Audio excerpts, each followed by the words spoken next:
Halo teman-teman, selamat datang di podcast pembahasan obrolan diskusi IPS.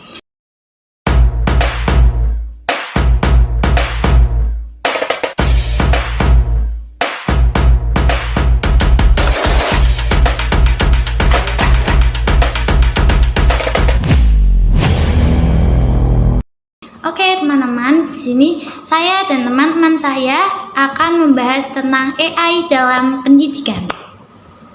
Teman-teman, ada yang tahu nggak sih apa itu AI? AI itu artificial intelligence ya? Iya benar, artificial intelligence. Jadi AI itu sebuah kecerdasan buatan teman-teman. Kecerdasan buatan yang dulunya itu berfungsi sebagai alat pembantu manusia. Tapi seiring berkembangnya zaman dan seiring perkembangan waktu, AI juga dapat membantu kita dalam bidang pendidikan. Tapi di sisi lain, AI dalam bidang pendidikan juga ada dampak positif sama negatifnya. Kira-kira apa sih dampak positifnya dan negatifnya? Iya. Ngomong-ngomong soal AI itu, sebenarnya saya punya cerita loh. Iya. Jadi orang tua saya pernah ditipu karena pas itu kan ceritanya ada VC tuh. Iya. VC sama temennya pakai nomor yang nggak dikenal, tapi bilangnya itu temennya orang tua aku. Terus minta uang, minjem uang, kena tipu deh gitu. Nah itu tuh dari AI itu tuh cuma pakai foto doang, nanti bisa jadi video gitu loh. Oh iya. Itu jadi bisa pembohongan juga karena AI itu. Itu berarti dampak negatifnya dari AI ya. Iya. Kalau dampak positif tuh kira-kira apa sih? Kalau dalam bidang pendidikan ya teman-teman. Kayak apa misalnya?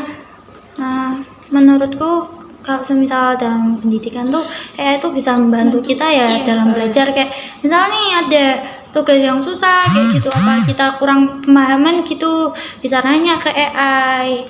Misalnya tugas ini tuh apa ya artinya kayak gitu kan, AI juga bisa membantu kita dalam pendidikan ya. Iya, bisa membantu guru juga dalam menyelesaikan tugasnya. Iya. Terus dalam belajar kayak gitu ya. Contohnya tuh seperti apa sih? Misalnya kayak di kelas kayak gitu. Kalau pakai AI, cara mengelola kelasnya juga lebih mudah ya dengan adanya AI. Betul sekali. Dibuat kayak media pembelajaran kayak gitu. Misalnya kalau semisalnya siswa kan kadang kalau dijelasin nggak tahu sepenuhnya kayak apa sih gambarannya gitu kan. Jadi tuh guru tuh bisa memanfaatkan AI ya dengan cara misalnya siswa sekarang kan kalau misalnya kita menceritakan tentang kayak bencana alam, banjir atau lain sebagainya, mesti kan mereka kayak mana sih bencana alam yang seperti apa yang dimaksud. Kalau misalnya guru mempraktekkan dengan bantuan AI kan ada gambarannya kayak gitu kan. Jadi sesuatu itu yang namanya bencana alam mesti kan kayak gitu. Iya. Terus bisa misal ada pencocokan nilai tuh, kalau pakai AI juga bisa langsung kedetek kan itu. Iya. Pakai aplikasi-aplikasi kan banyak juga yang buat menjadi deteksi itu ya. Itu pakainya teknologi AI. Itu memudahkan, sangat-sangat memudahkan kita juga sebagai mahasiswa ya teman-teman ya. Iya. Jadi itu lebih membantu gitu loh, kayak lebih praktis kayak gitu. Ngomong-ngomong, AI itu berarti tuh banyak banget ya kegunaannya. Iya. Kalau dalam sistem pendidikan kayak kita tuh berarti sangat membantu apa enggak sih? Sebenarnya membantu, cuma juga kadang gimana ya, sebagai siswa tuh nggak tahu batasan kadang tuh. Iya, jadi tuh kayak kita terlalu mengandalkan teknologi sekali. Jadi ya gimana ya, kitanya juga jadi kurang berpikir kadang gitu kan. Iya. Terus sosial jadi mengurangi interaksi antara guru dan siswa. Ya. Gimana gitu. Ya juga sih. Tapi ya di sisi lain membantu, tapi di sisi lain juga enggak. Jadi itu harus membatasi ya. Iya. Cara membatasi penggunaan AI itu seperti apa ya? Kira-kira? Mungkin tetap ada interaksi, tapi juga kita juga memanfaatkannya juga kita tahu ini berlebihan atau enggak, kita juga harus tahu. Terus ada peran orang tua juga di balik semua itu. Orang tua juga harus selalu mengawasi anaknya dalam proses pembelajaran menggunakan teknologi yang berbasis AI. Juga harus selalu diberitahu yang baik yang mana, karena kan sebagai anak kan kadang nyeleweng-nyeleweng gitu ya. Benar juga. Terus kalau misalnya kan sekarang kan kayak perkembangan zaman kan juga semakin canggih ya, teknologi juga semakin canggih. Kira-kira tuh AI itu bisa mengalahkan kecerdasan manusia nggak sih dalam berpikir dalam konteks pendidikan?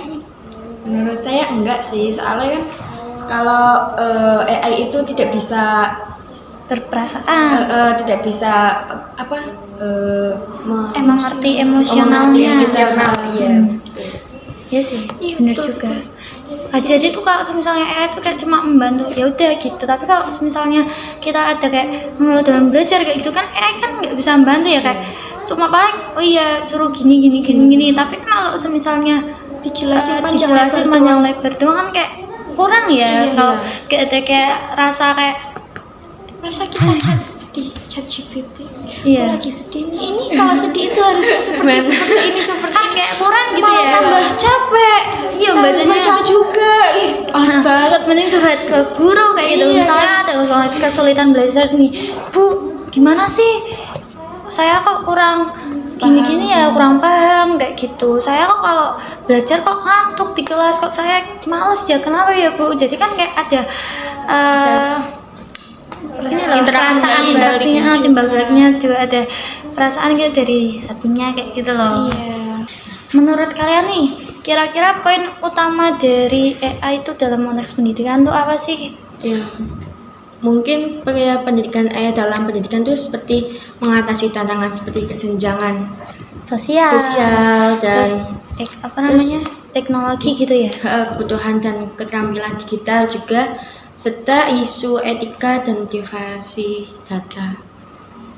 Kalau menurut saya tuh jadi poinnya tuh jadi kalau misalnya ada AI nih kan jadi memudahkan kita belajar di mana aja, efisien waktunya. Terus habis itu yang jauh yang nggak bisa belajar secara offline tuh tatap muka juga bisa ikut belajar lewat AI gitu, karena adanya AI online gitu kan, teknologi gitu. Tapi nih kalau misalnya ada kan nggak semua teknologi kan, contohnya nih kalau di Indonesia, kalau di daerah pedalaman gitu kan teknologi kan kurang ya, sinyal juga kadang ada, lampu aja kadang ada enggak gitu kan, apalagi HP kayak gitu loh. Kayak kita kan rata-rata kan kayak gini loh, mendapatkan informasi kan dari HP kan, otomatis kan dari HP. Terus habis itu kan kadang tuh kalau misalnya nggak ada teknologi, nggak ada apa-apa juga ada kan, kalau di daerah pedalaman juga tenaga kerjanya dikit ya. Terus apakah mereka tuh gimana ya cara meminimalisir biar mereka tuh mengikuti perkembangan teknologinya juga tuh gimana sih kira-kira ya? Nah itu langkah kita sebagai mahasiswa gitu ya. Jadi kita nanti ke depannya biar bisa mengembangkan. Iya benar. Jadi kita bisa mengembangkan. Jadi kan kita sekarang masih mahasiswa nih, kita juga harus berpikir tuh maksudnya tuh kayak gimana ya caranya biar yang daerah pedalaman tuh juga bisa belajar kayak gitu, bisa kayak kita kayak gitu kan. Tapi kan juga kadang kan kalau di suku dalam gitu kan ada yang kayak nggak boleh gitu loh. Lah kayak gitu tuh kayak tuh gimana gitu loh. Juga mereka kan biasanya kalau di daerah pedalaman gitu kan, kalau misalnya belajar itu salah otodidak ya. Jadi mereka tuh belajar ya udah sepemahamnya, sepinternya mereka gitu loh, makanya nalarnya mereka gitu kan.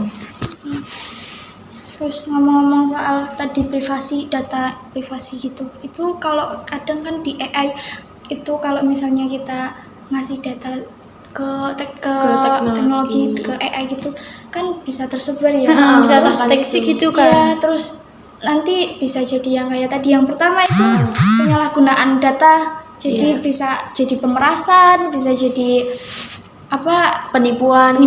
gitu-gitu ya. Jadi penggunaan kalau misalnya kita mau ngasih sesuatu data itu jangan jadi sari-sari lagi gitu ya. Biar Jadi enggak gitu. nah itu makanya ketika kita ingin belajar menggunakan AI itu harus ada pendampingan orang tua supaya mereka juga bisa mengarahkan kita, ini tuh benar, ini salah, kayak gitu kan. Kadang kita kan juga kayak yaudah sih cuma gini doang, tapi kita nggak tahu dampaknya seperti apa, kayak gitu kan. Benar-benar. Jadi itu pada dasarnya tuh AI yang membantu, tapi juga ada Batas-batas. ada batasnya gitu kan. Jadi sepintar-pintarnya kita menggunakan AI dalam pendidikan, dalam belajar juga, menggunakannya juga harus berhati-hati karena yaitu Harus bijak. harus bijak sebijak mungkin, benar. Oke, mungkin itu saja pembahasan podcast kita kali ini. Yang bijak ya teman-teman, yang bijak ya teman-teman, kalau gunain AI ya teman-teman. Harus bijak, ingat, harus bijak. Dadah.